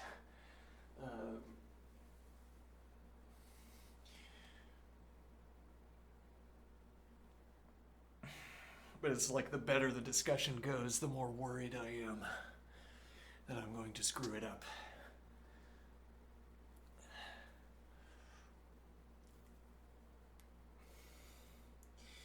Well, though I guess that's more of a hazard to the extent that we are unwilling to correct the interlocutor.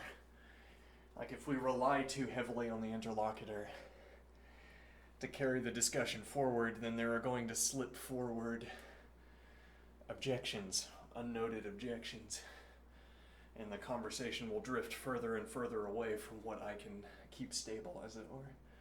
Well, it's this idea of curling. We're planing wood, and then we're not tearing the wood curls off as we go. We need to keep close to the center of this pole of wood so that the wood, when the wood curls off, it stays close to the central point, or else if we start diverging too far, I'm not going to be able to bring us back.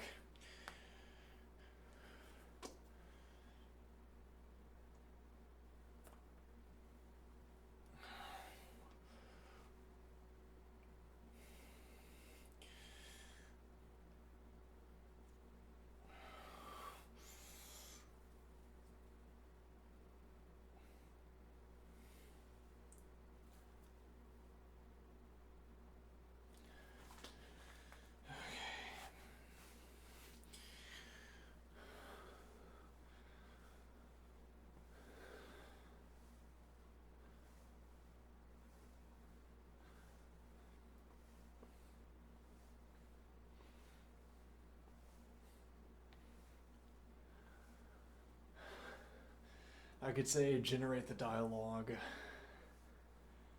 and then label it, as it were.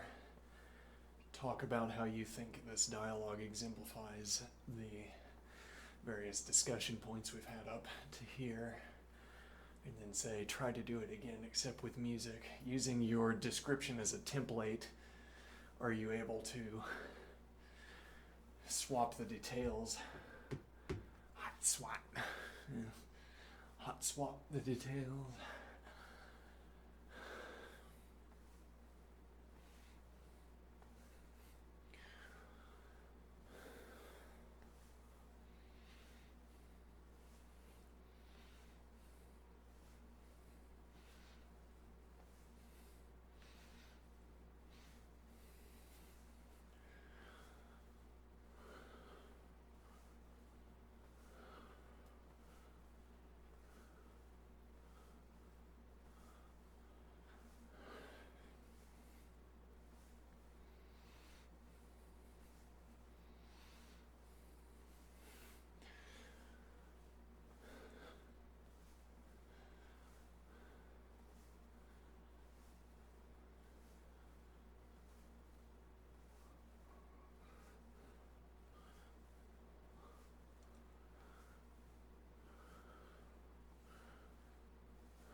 Yes, well, it's like we split off a switch. We're planing a spear. We're planing a spear. Alright, and we accidentally plane off a switch, which is like a little stick off of the main pole, and we're applying an algorithm, and the algorithm detects that switch as the pole. Okay.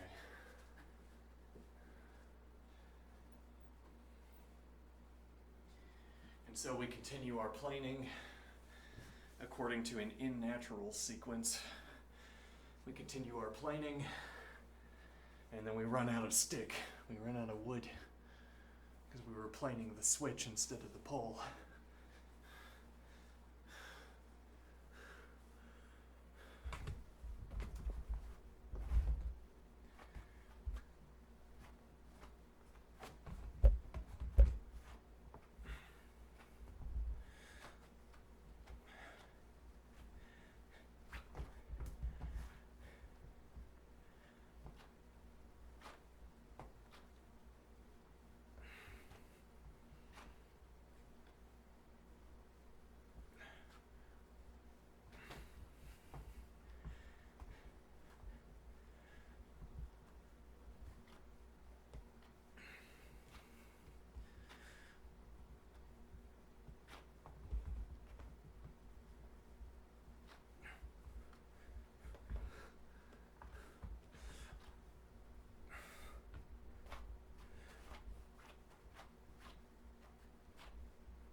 Alright.